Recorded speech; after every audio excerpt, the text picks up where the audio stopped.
there, RM Harrison here. You are watching rmTruth Talk, conversations and advice for making your business work on your terms. Joining us today is Deborah G. Edwards, consultant, speaker, and executive coach who specializes in developing people's natural talents and gifts.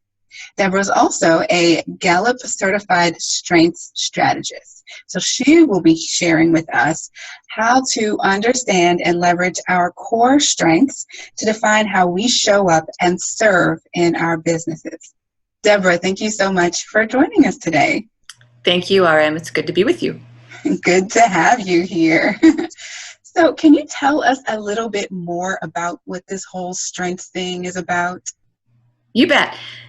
Years ago, Don Clifton, who worked with the Gallup organization, had this idea of focusing on people, what people do right. And that began years of study that developed an identification of what people's true natural talents are.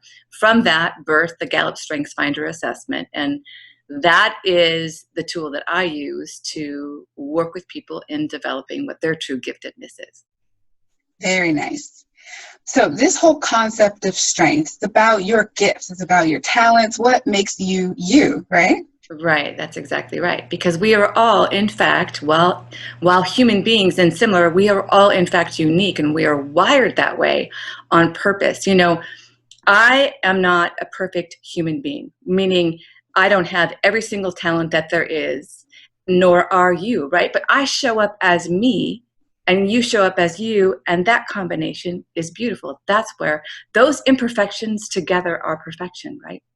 That is fantastic. Yeah, I think that's so true. So tell me, what is it about understanding your strengths that is so important especially for service-based, service-providing solo entrepreneurs? Oh my gosh, it really is vital.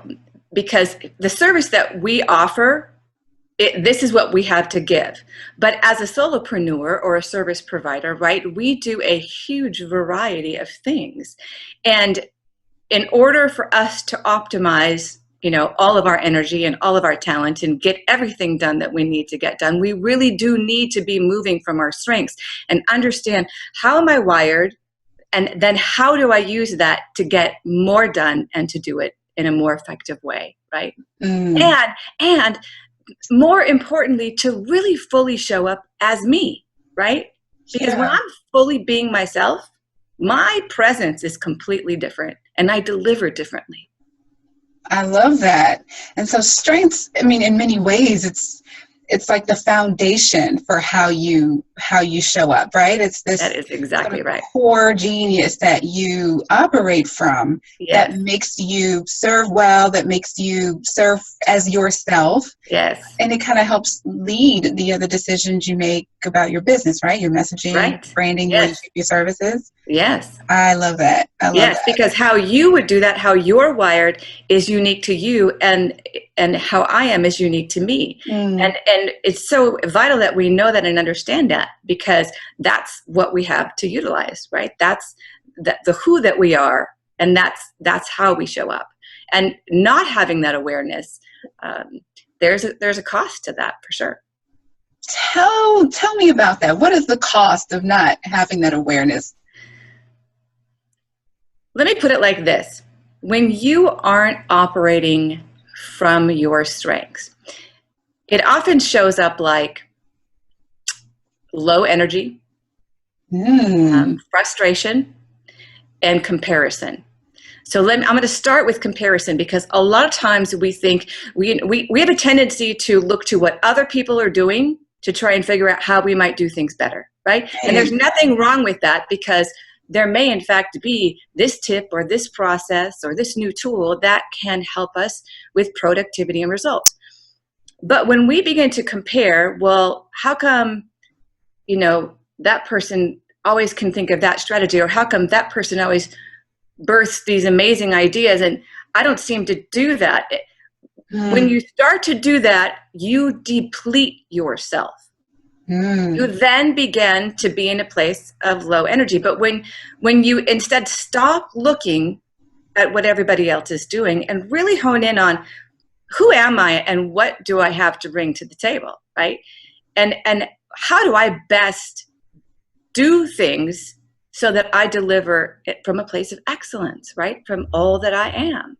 I love that. I love that. So it's kind of like eyes on your own paper here. People are right. People are using who they are, what their gifts are. Right. Which is what makes them so magnetic. And funny enough, that's something that I talked about on my blog last week. It's about sort of understanding I refer to it as core genius. And yes. It is, it's like your secret sauce. It's your thing. It's your special je ne sais quoi.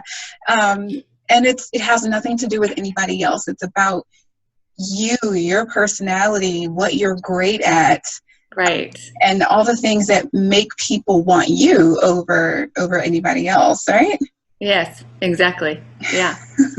And only you can be you and only I can be me, right? I can't show up as you. Yeah. So and the brilliant thing about that is nobody else can show up as you either. They can try. Right.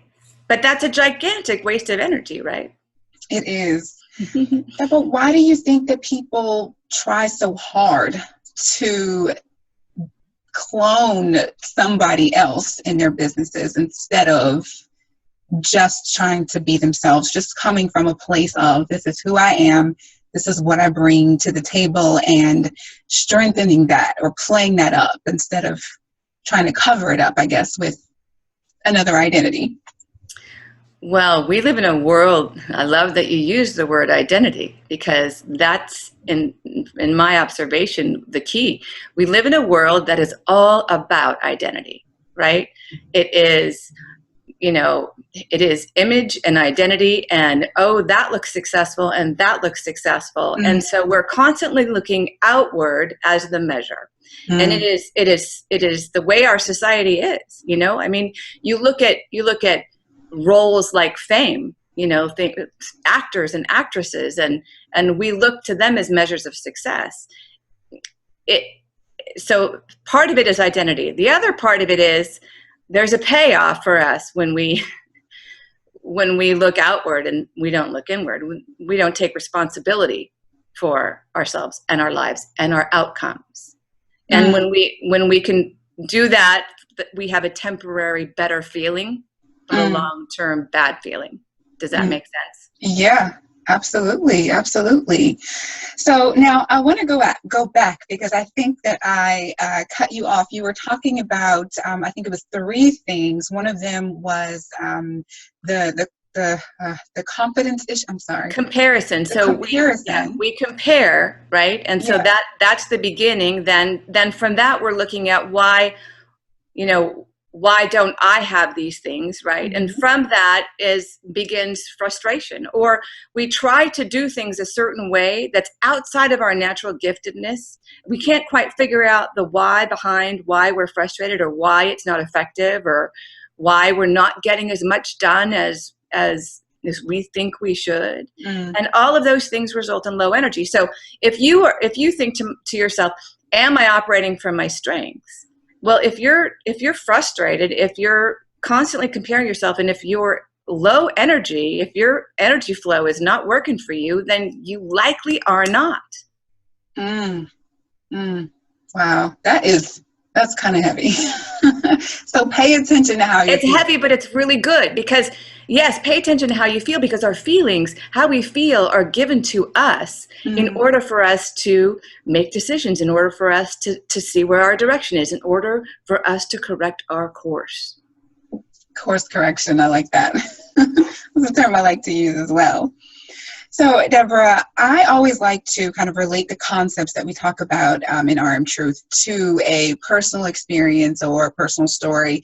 Would you mind sharing with us a little bit about your personal journey through discovering your strengths and learning how those apply in your business or in your life? Yeah, absolutely. There's a multitude of assessment tools out there, and I have probably taken the majority of them. But years ago, I had happened upon, through my church actually, the Strengthsfinder assessment. And it opened my eyes, because it wasn't just about personality. It wasn't about identity. It wasn't about labeling me. It was about talent. And it helped me to understand some things. So the first impact for me was, when I was younger, people in my life would tease me about overthinking or thinking too much, or you're always thinking, right? Well, in fact, that's a talent, right? And there are different kinds of thinking that are talents. And my number one talent, that is a strength, is strategic. And that is a certain kind of thinking. A person with that in their top sees patterns and pathways automatically, naturally, within a matter of seconds. And I that was happening, but I didn't know that was happening. And when I discovered it was happening, I then learned how to use it. And that is where the power lies. I love that. So instead of feeling bogged down or like there's something wrong with you for always being kind of in your head or overthinking things, you recognize that is a strength of yours, a gift of being able to be more strategic, more analytical than the average person. That is fantastic. So what would you say, if you can come up with another trait that some people may have been teased about or may have thought that it was kind of a weak point for them, that might actually be a strength? I can give you one automatically. I mean, there's a bazillion I can give you, because there's 34 talents that turn into strengths for us. And that combination is, and here, let me give you this really awesome statistic. 1 in 33 million people have the same top five strengths. And if you think about that, this is just to demonstrate uniqueness, which is a sidebar right now. But if you think about that, and then you add to it what the actual full sequence is, and then add to that the fact that your environment, your family life, your values, your experiences mold you differently. There is not one single person that is the same in this world. And that is such an incredible thing. But back to your question, can you please, I'm so sorry, I digress. Ask me again. No, not at all. I love that statistic. And you said it was 1 in 33 million people have the same top five. That's crazy. It is. And it's fantastic. It's crazy fantastic, because we are all so beautifully unique, right?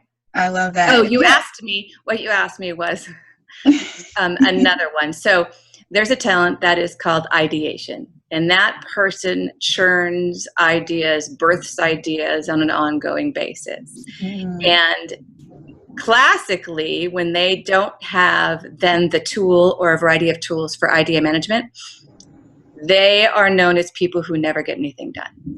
Ooh, very familiar in the entrepreneur world, right here. Yeah. Awesome. So it's there's another idea. It's that those people have shiny object syndrome classically, right? But it's a beautiful talent, and it is one that is not in my top, and I value it so much in other people. So what is the beauty of ideation? Even though you're not, if you don't have the beauty of ideation is, seriously, it's that just glorious creativity. Right. So somebody with, and ideation is actually a strategic thinking talent, but it's a creative strategic thinking talent. So that person sees things that other people don't see, and sees possibilities that other people can't conceive of. Right. And from that, you lay that idea on the table. Just imagine a room full of people with a diverse set of talents. You lay that idea on the table. They then take that idea and go, oh, yes, and we could do it like this. We could do it like this. We could add this, right? So then it comes to life with that right combination. I love that. And actually, I love that you gave that example, because that leads right into my next question. So for people who have not taken the assessment, for people who have no real understanding of what their strengths are, and actually I'll use the example that you gave of would it be the ideator, or would it just be ideation is the talent. Ideation talent. So for someone who just hearing this might recognize that in themselves, what would be one way that they could start to hone in on that more to kind of shape the way that they show up or serve in their business? Well, think back to the last, see, when you're working from your strengths, it looks like being fully alive. It looks like being so engaged that you lose time. It looks like rocking it out, firing on cylinders and on all cylinders. And we've all had those moments, but when you're working from your strengths, that is so much more consistent. So when you think back to a moment when it was like that, you were working on a project or developing something, whatever it was, or interacting with a client, whatever that is, when you think about, okay, what was it that made that experience like that? Survey yourself. Think about what you did, how you didn't. Then you might identify where some of those strengths lie. It's easier, of course, if you've taken the assessment and it can sort of be spelled out for you, and then, right, it would be easier for that. And then something else, a tip I would give everyone is when you start to ask yourself, why can't I do that? Or what, realize that that likely is something that's at the bottom of your talent sequence. You're not meant to do that naturally, and it's okay. Let's find another way to work around it, right? Okay. Because the more you try and figure out those things, the more you're going to deplete your energy and what you have to bring to the table and your gift, right? Yeah. So to me, success is working from our strengths. It's bringing out our exceptional abilities and knowing how to work around our vulnerabilities. When we have those two things in play, when we're working from that place, then our success potential is high. All right. Oh, so good. Thank you. I love that. Yes, thank you. Obviously, we all need to get this strengths assessment and find out what our top 5 talents are. So where can we go to get that assessment and find out?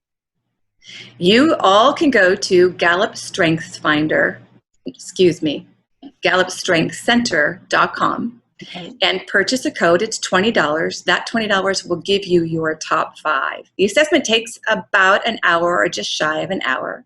You're asked a variety of questions, and that's it's just like any other instrument that gives you a result. That's how you get there. And so if you can get that, and Gallup provides you with a few tools that will teach you a little bit more about it. You want to make those work for you, bring that to life, learn how to use it effectively. Coaching is definitely the best way to do that. And I have a special offer for your audience that will be at the bottom of your blog post. Oh, awesome. Well, wonderful. Guys, make sure you get your butts over to the Gallup Center website. I'll provide a link below this video in the blog post. And we will also link to Deborah's special offer for you to get some strengths coaching to learn more about how to shape the way you serve and show up in your business. Sounds so great.